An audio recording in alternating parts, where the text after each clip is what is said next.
Okay, so recently I have built this Unitrack out of Lego. It's completely remote controlled, but that's not the point right now. The thing is, I have noticed a big problem with the tracks that Lego produces. And I'm going to get into this in this video.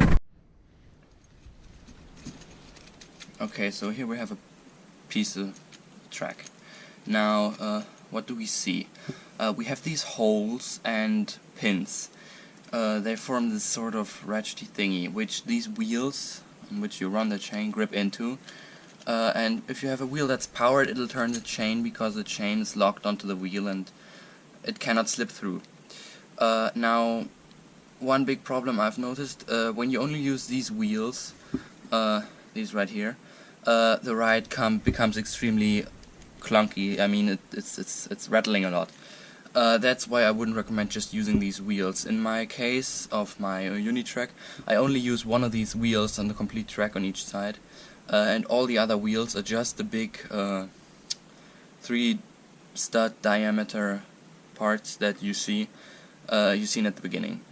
The next thing that I've noticed is when you look at them, they are closed on the inside, which means when you drive outside and you're driving your creation in sand or on little pebbles and they get into there, the wheels can no longer go into that groove. They get stuck and the chain jams, which is obviously not good for driving performance, and it's absolutely terrible if you try to actually get to a place. Of course, it's just a Lego creation, so you're not really driving big distances with it, but it gets annoying when you just want to go outside and drive it a little. So my idea was to create a solution to that problem. Now, this solution I've come up with is not part friendly, I guess, because you will have to drill and cut some parts, in particular the chain links. Now, I've tested it on a few little parts. It does not really appear to do permanent damage to the integrity of the links, and I will show you now what I've come up with. Alright, just for comparison, this is what the tracks usually look like. Now, this is what my modification does to him. Now I basically drill out the part in the middle, and I use a scalpel blade razor just to kinda clean it up a little. It's not the prettiest thing in the world, as you can obviously tell, but it should work. Now, to try this out in the wild, I have built a test rig, since I'm not really into drilling through all of my chain links without trying out if that even works or does anything. So yeah, I show you the test rig now. Okay, so here we go. This is my test rig. Now, as you can obviously tell, it's just one chain and a wheel on the bottom, which sits yeah, perpendicular to the floor. That's so this whole thing can spin in the exact middle of where the center of the craft would usually be. So I've taken the measurements of this thing. I've shortened the track a little just so it makes it easier for me, and then I've put this wheel down in the exact center of the vehicle so that it roughly equals the turning radius of my big thingy, my Unitrack, and the idea is to strap one unmodified track onto it and see it perform in sand first, and after that in gravel, and to then put the modified track into it and see if it performs any different, any better or any worse. Now, you might be thinking that actually drilling through these links weakens them structurally. Now, you might be able to bend them a tiny bit if you just take them for one at a time, in comparison to the original ones, which basically don't bend at all. But if you combine them into a track, as you can see here, it's pretty much impossible to bend them, because they're just too strong. They support each other perfectly well, and I don't think there will be any problems with the chain links breaking in half. Okay, so to prepare the chain links for drilling, I use a 6mm wood drill, just standard, nothing fancy. And the basic idea is to take the chain, put it on a piece of wood so you don't drill into your table or workbench. Now, you probably can't see that well, but these are already drilled, and these ones aren't here. This is first one that isn't drilled. And I'm just gonna put that down, and then I'll drill one hole through there. Now I'm not gonna drill from this side, that's important. I wanna flip it around, because if you look at them from this side, they have like a little indentation there. You can use that to guide the drill. It's best to put the center of your drill a tiny bit on the left hand side from the center dot, so you don't just rip out on that side and that just gets messy and the drill wants to fly away from your hole, and yeah, just don't do that. In the end they all should look like this. Remember the wood, and you can just keep them in one giant track. You don't have to separate them and drill each single one individually. You can just go in and just boop, boop, boop, drill all of them at a time, which makes things a lot easier. To smooth them out and to clean them up, you should technically definitely take them apart. That makes cleaning them up a lot easier. Yeah, so I'm going to drill this piece of chain, and then we'll go out and test it. Alright, so first test with the unmodified track. Put it on.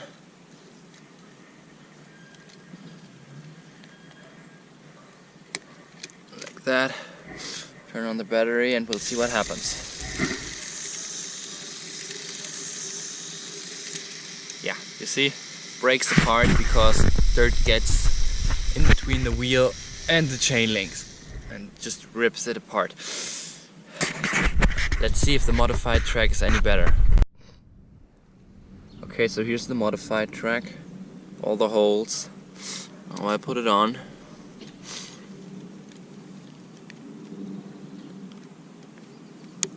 Just like that. Turn on the battery and let it run.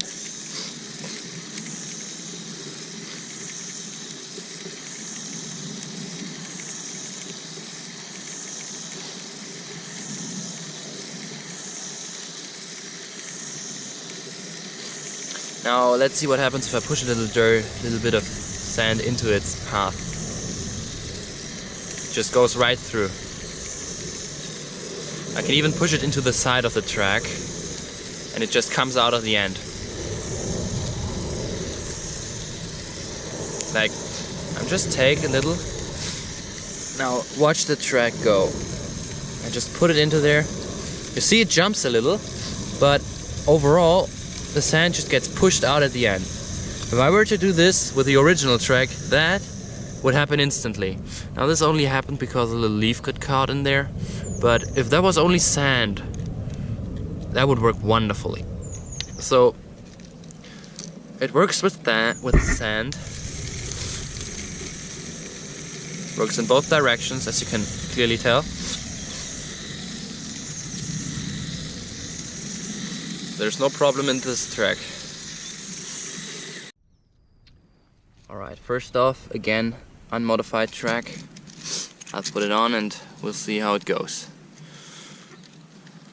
Although I have a feeling it won't go too well.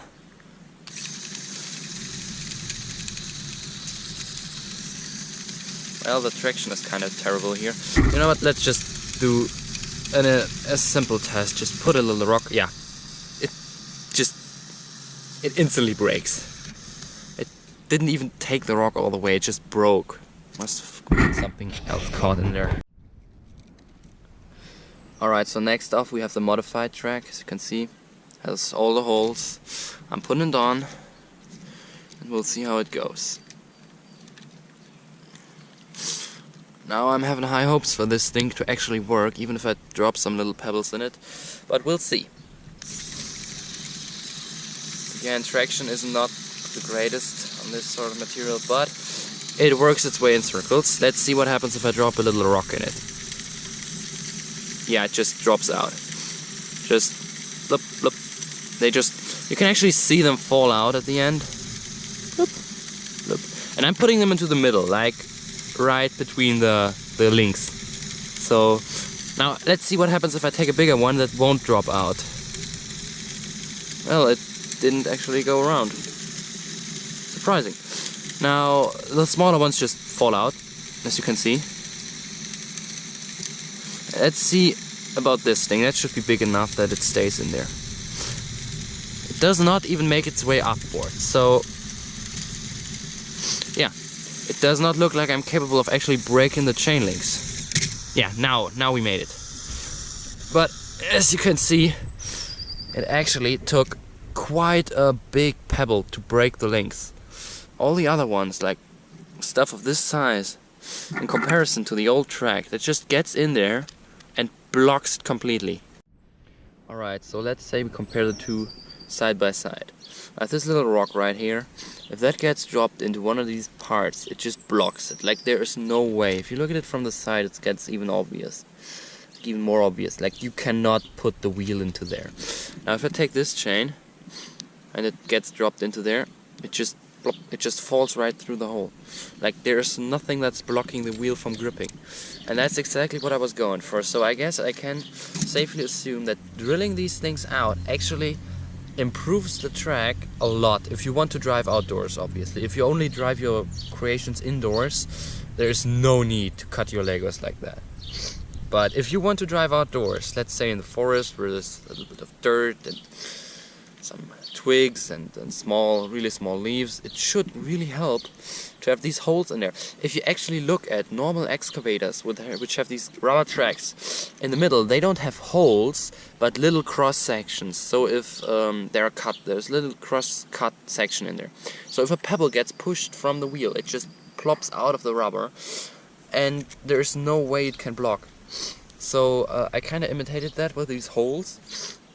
Now, as I said earlier, there is no way these things gonna break in half. Like, if you just drill out that little bit, as long as you leave this groove up here intact, there's no way these chain links will break in half.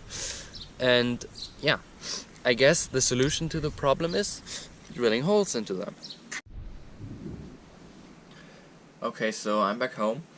I can't say that I'm really surprised about the results I've gotten. Now, obviously, the chain with holes in it is better than the one without.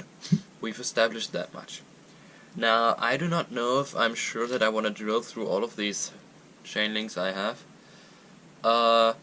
Simply because, well, it does take some serious balls to just ruin your Legos like that. Yeah, the experiment was pretty obvious, and I guess there's not much more to say. So that's it for this video, and I see you again later.